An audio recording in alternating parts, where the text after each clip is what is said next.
स्नेहा बघ प्रश्न काय म्हणतोय बघ अगोदर.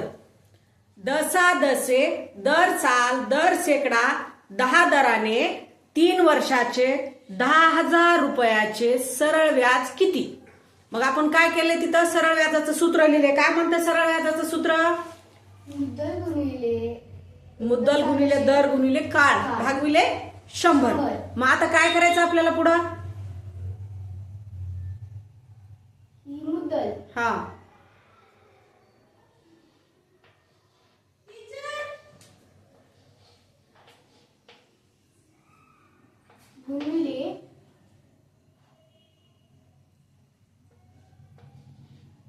गुणिले वर्ष 3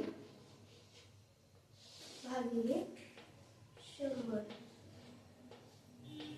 एक शून्य गेला, एक शून्य गेला, राहिले 1000 आणि 3. मग 1000